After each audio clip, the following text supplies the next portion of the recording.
And in this charming car, this charming night. The digital technologies needed for the stages of research, planning, construction and evaluation are very different in terms of complexity and skill. This is because the overall quality has to be different throughout the different stages. For example, it has to be of a greater quality for the actual music video. This is because the quality of the music video itself needs to be a lot higher than the evaluation videos, for example.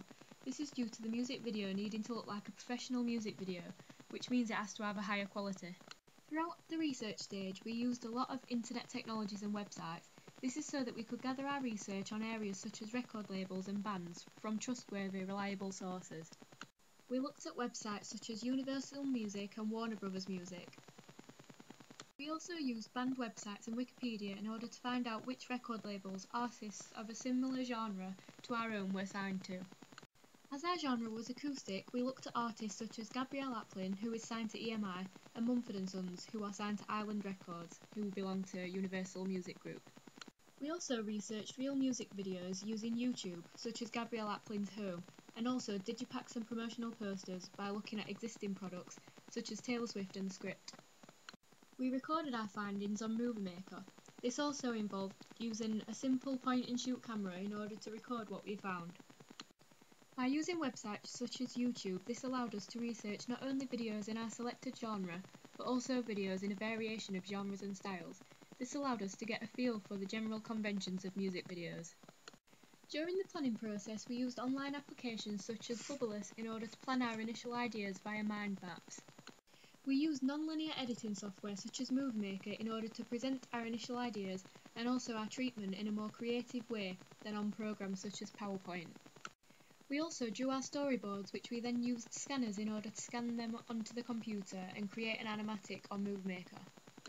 This was to give us an idea of what the music video would look like and exactly where we would put the shots and for how long. This helped us to gain a general idea of what the completed video would look like. Obviously, all of these then got put onto our online blogs on WordPress. This was a vital digital technology throughout the completion of this coursework, as it allowed us to keep all our work organised and in one place. Pete Fraser suggests that creativity is excellent, but to create a successful product it needs to be professional and organised. This is why our blogs contributed greatly towards the success of our final products. When giving our initial ideas presentation to the rest of the class, we created an audience feedback questionnaire via an online survey website called SurveyMonkey. This was a more technologically developed way of providing the audience with a questionnaire rather than simply creating one on Word and then printing it out. It also meant that the feedback was then all in one place, which couldn't be lost as it was online. This meant that this strategy was more sufficient than handing out paper copies. It was also easier for the audience to fill out, as they didn't even have to write anything down, which makes them more likely to give feedback to a better quality and length. I then analysed this data by using an online chart tool. We used more simple programs such as Microsoft Word in order to fill out documents such as production schedules and call sheets. The use of these could also be linked to Pete Fraser's theory. This helped us to be more professional when organising photo and video shoots. They told us who was bringing what and what time we would be at which place. This shows us that such documents are essential if you want to create a successful product. We then changed these documents to PDF or JPEG format in order to post them onto our blogs. I think that such documents were a lot more essential throughout my A2 production compared to at AS, as I was working in a team for my A2 music video. Therefore, it was important that each member of the group was organised and where they said they would be in order to create products as a team. In terms of the construction stage of creating our products, we used a lot less digital technologies. However, the programs and equipment that we did use were a lot more advanced, as we had to make it look professional. This involved using professional programs. In terms of shooting our footage for the video, we used a Canon video camera.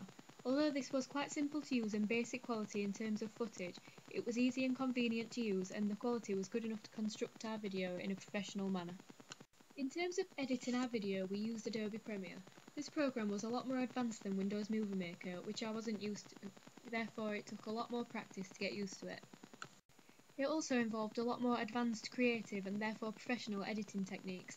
Unlike Movie Maker, Premiere has tools such as the opacity tool, which meant that we could input more than one shot into one part of the video. We did this by reducing the opacity and layering these shots on top of each other, creating a ghosting effect. An example of this in our video is the input of the bubble shots over the top of all the other shots. We could also edit the colouring of our footage by using tools such as white balance, contrast and saturation. This helped us to create an appropriate mood throughout our video. We could also alter the speed of the shot in a much more specific way. Windows Movie Maker does in fact have a slow fast motion video effects, however, the speed in which you change it to has already been set when you add these effects, whereas on Premiere you can adjust it to exactly how you want it, which aids you while creating your preferred reading throughout the video. Premiere also allows you to be more precise when cutting our footage. This is because Movie Maker only allows you to shorten the shot, whereas Premiere lets you cut your footage to the fraction of a second that you want. When creating our ancillary products, we shot our images using a DSLR. This was better than using a simple point-and-shoot digital camera, as DSLRs allow you to alter the focus and colouring, etc.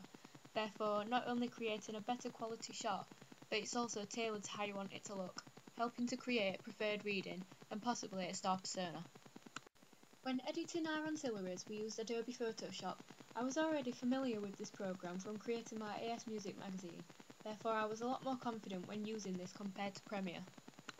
In order to make our ancillaries fit in with our video, we input images of bubbles throughout both the poster and the digipack. We did this by using the magnetic lasso tool to cut around the bubbles in one image and then drag them across to the new image. Similarly, we used the same technique when adding the images of parachutes onto our poster and digipack in order to fit in with the album title, Parachutes. This then meant that all our products interconnected with each other in more than one way, which increases marketing opportunities. Photoshop also aided the way in which we actually set out our digipack. We used a template created on Photoshop, and then once we had created each aspect of the digipack, we dragged it onto the template. This was to ensure that it looked professional. Photoshop allowed us to bring together each aspect of the ancillary products in order to make them look realistic. For example, the social networking logos such as Facebook, Twitter and YouTube, and also the artist's logo.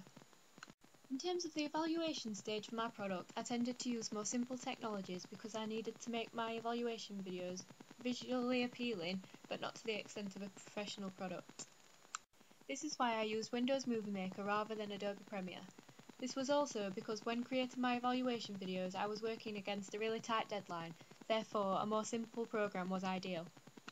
I also used a simple sound recorder on my home computer in order to record my narrations for the videos.